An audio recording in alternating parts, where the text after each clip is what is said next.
Tem uma pergunta muito interessante aqui de Pedro Rodrigues. Ele me pergunta qual a sua relação com ex-alunos. Pedro, independentemente da nossa lucidez, da nossa capacidade de transitar por esse mundo, por essa vida, fazendo uso da sabedoria, que é utilizarmos bem o que nós possuímos, cada relação ela é uma história. Cada relação ela possui um começo, um meio, um final ou não. Cada relação ela possui também as suas fases, né? De, de autoconhecimento, de conhecimento do outro, de conhecimento de si mesmo a partir da visão do outro, de sustentação. Né? Cada fase ou cada relação ela passa por o seu processo de amadurecimento. Então, se nós formos observar a partir desse ponto, as estruturas que nós criamos sobre uma relação com um professor, uma relação com um aluno, ou mesmo uma relação com uma pessoa que nós admiramos, ela possui alguns matizes muito curiosos. Você pensa, por exemplo, quando nós falamos em relações interpessoais, se pressupõe uma relação entre pessoas.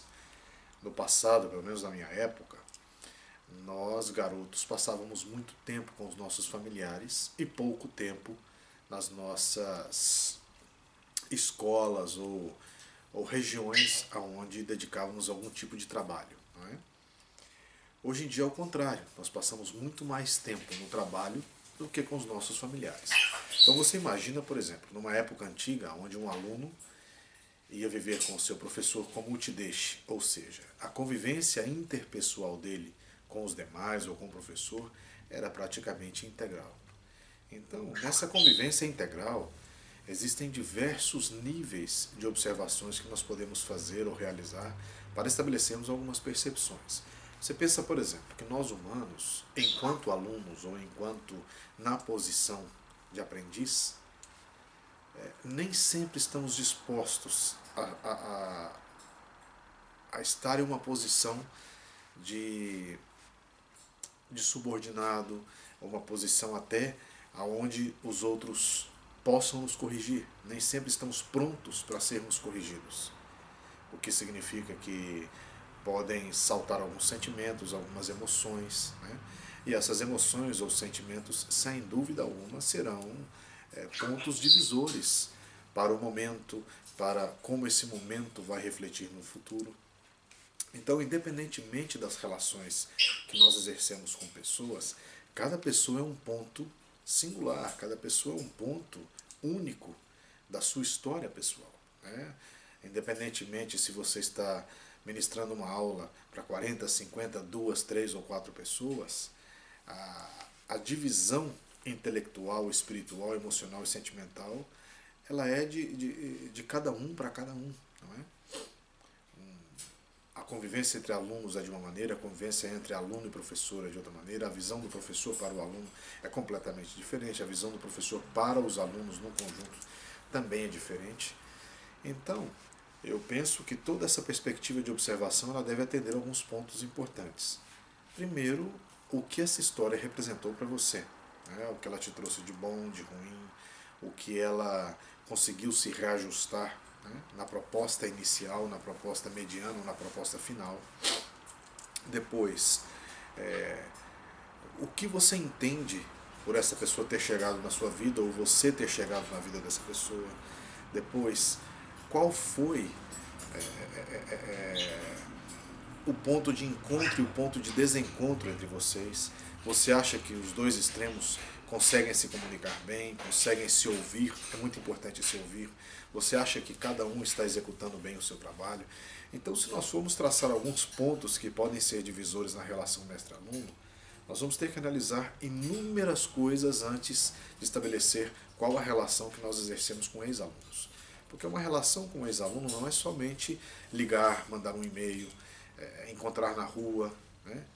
Às vezes as relações vão além disso. Elas passam por recordações, por momentos, por conquistas, por derrotas, por frustrações, decepções. E humanos que somos, né? Nós não somos deuses, eu sempre insisto em dizer isso, porque a ideia de uma representatividade de sabedoria ela não implica numa representatividade de imunidade. Ela não te coloca acima de qualquer suspeita, absolutamente. O crescimento diário, o progresso diário ele é feito sobre as condições que precisam ser reajustadas, que precisam ser melhoradas, que precisam ser percebidas e a partir daí reordenadas, não é? Não é vergonha alguma voltar atrás, reposicionar-se em relação a um ponto ou corrigir-se para que aquilo não volte a ocorrer.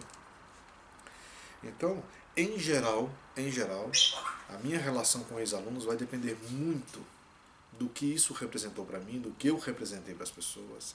E obviamente que o sino toca dos dois lados, né? Você tem histórias bonitas, histórias feias, você tem histórias que são interessantes, profundas, outras histórias que foram simplesmente passageiras, superficiais. As pessoas chegam às nossas vidas, mas não é por um acaso que elas permanecem, nem por um acaso que elas deixam alguns significados que são duradouros. Até porque existem alguns que a gente prefere até esquecer. Contudo, o mais importante aí é a dissolução de qualquer ponto que possa ser algum amarre na sua vida, alguma ranhura, né?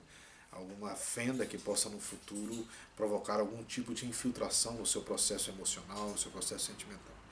Então, em geral, as minhas relações com ex-alunos, elas variam muito, até porque eu tenho muitas atividades, eu não tenho o hábito de estar ou telefonando, ou reencontrando, ou vendo.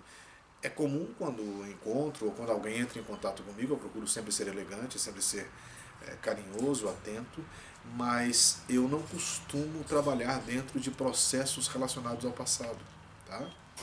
Digo com pessoas, eu sou saudosista, gosto muito, relembro, mas não fico pensando se essa pessoa estivesse ou se essa pessoa não estivesse, ou se essa relação tivesse saído bem ou não. Acho que não.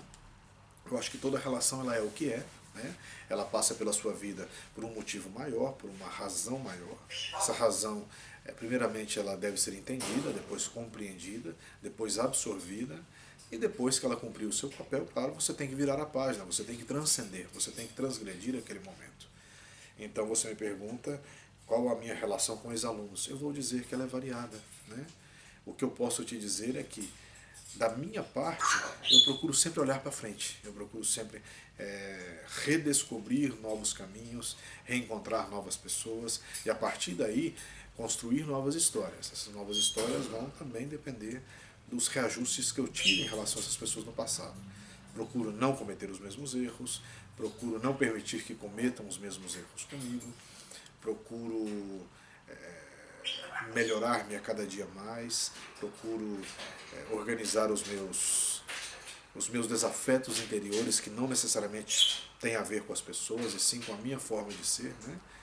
E procuro sempre estabelecer novas oportunidades, novas condições, até para novos aprendizados.